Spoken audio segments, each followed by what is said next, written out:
5, 4, 3, 2, 1, 0.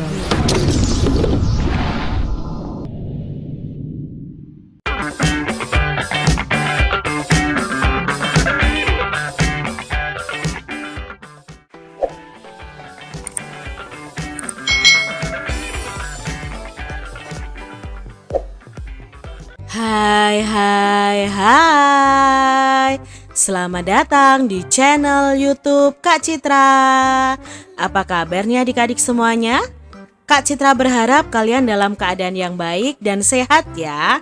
Hari ini kita akan belajar bersama-sama untuk mata pelajaran tematik nih adik-adik. Kita belajar di tema 3, benda di sekitarku, subtema 1, aneka benda di sekitarku, pembelajaran yang keempat. Mari adik-adik kita belajar dengan penuh semangat. Plastik, solusi dan masalah. Apa ya judul bacaan ini? Plastik kok jadi solusi dan bisa jadi masalah? Ayo kita baca bersama-sama adik-adik. Perhatikan benda-benda yang ada di rumahmu. Sebutkan benda-benda yang terbuat dari plastik. Ternyata sangat banyak alat rumah tangga yang terbuat dari plastik adik-adik.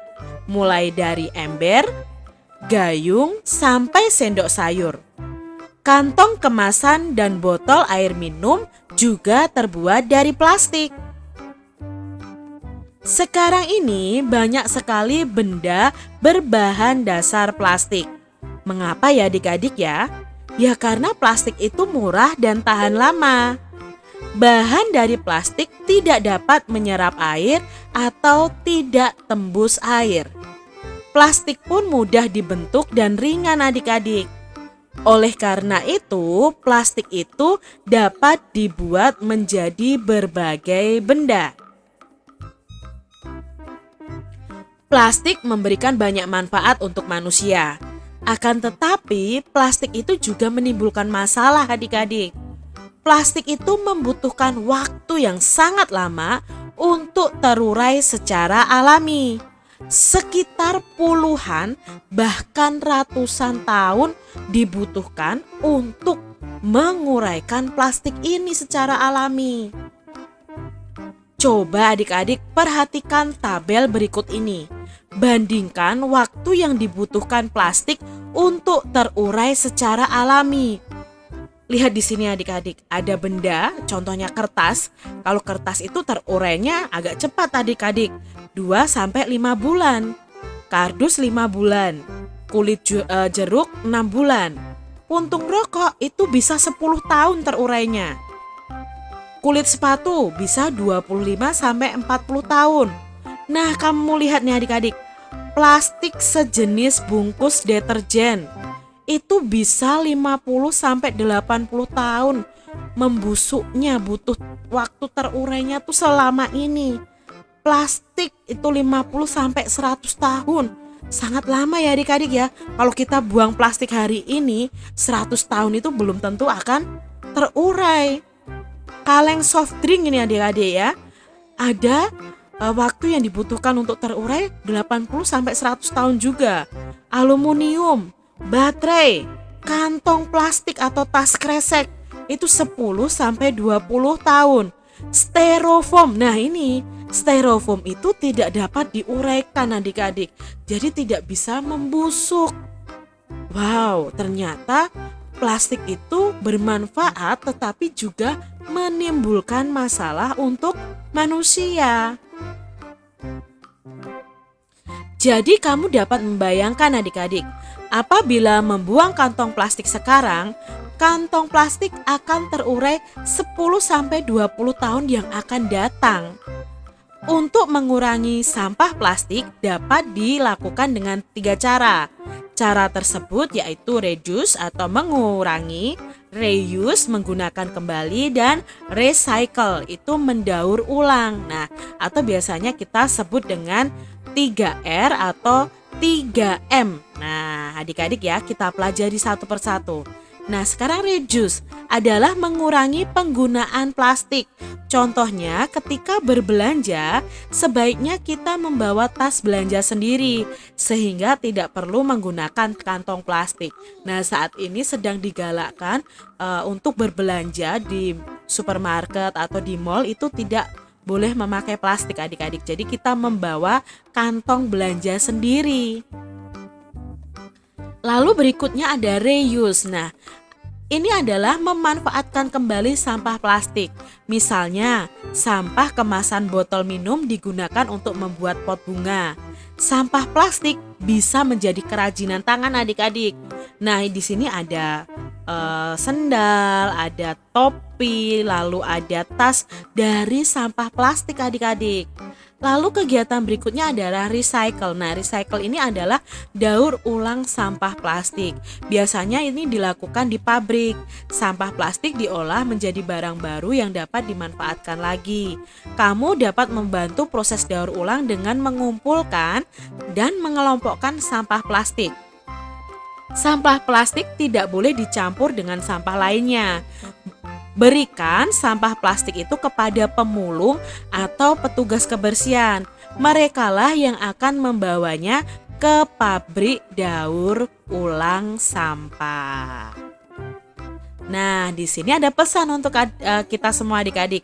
Gunakan plastik dengan bijak agar bumi kita selamat.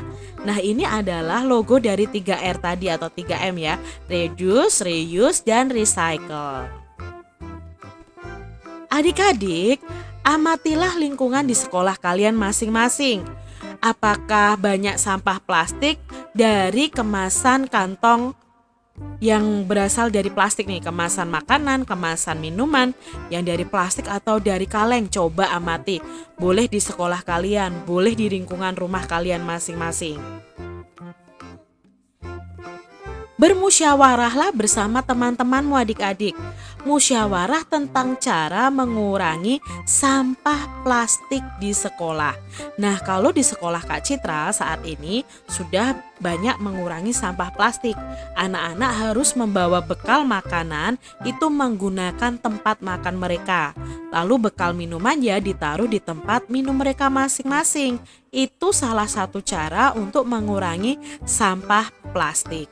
Nah, di sini ada kata musyawarah. Apa itu musyawarah? Nah, kita pelajari bersama-sama adik-adik. Musyawarah itu pembicaraan bersama untuk mencapai kesepakatan. Kesepakatan itu sendiri adalah keputusan yang disetujui bersama-sama. Nah, kesepakatan itu bisa disebut juga dengan mufakat. Ya, mufakat itu keputusan yang disetujui bersama-sama juga. Keputusan yang sudah disepakati harus dilaksanakan oleh seluruh peserta musyawarah dengan tanggung jawab dan harus diterima dengan senang hati. Melaksanakan musyawarah ini sesuai dengan sila keempat adik-adik, yaitu kerakyatan yang dipimpin oleh hikmat kebijaksanaan dalam permusyawaratan perwakilan. Musyawarah itu sangat bermanfaat loh adik-adik. Nah, apa manfaatnya? Mempererat persaudaraan, memecahkan masalah secara bersama-sama, menghindarkan pertengkaran, menumbuhkan kerjasama. Nah, di sini Kak Citra punya contoh gambarnya yaitu musyawarah memilih ketua kelas. Nah, apakah adik-adik pernah bermusyawarah dengan teman-teman kalian? Pastinya pernah kan? Nah, sikap kita dalam musyawarah. Kita harus mempunyai sikap-sikap ini adik-adik saat bermusyawarah. Yang pertama, harus mau menerima kekalahan, menghargai suara terbanyak, menerima hasil musyawarah, melaksanakan hasil keputusan bersama, menghargai pendapat orang lain. Ketika orang lain sedang menyampaikan pendapat, ya kita mendengarkannya adik-adik. Mampu mengendalikan diri, sopan saat mengikuti musyawarah, dan tidak meninggalkan tempat sebelum rapat atau musyawarah selesai. Ini sikap-sikap yang harus kita miliki saat kita bermusyawarah. Nah adik-adik, plastik tidak hanya digunakan untuk membuat perlengkapan dapur dan kantong kemasan saja. Plastik juga digunakan untuk membuat bola, seperti bola pingpong dan bola sepak.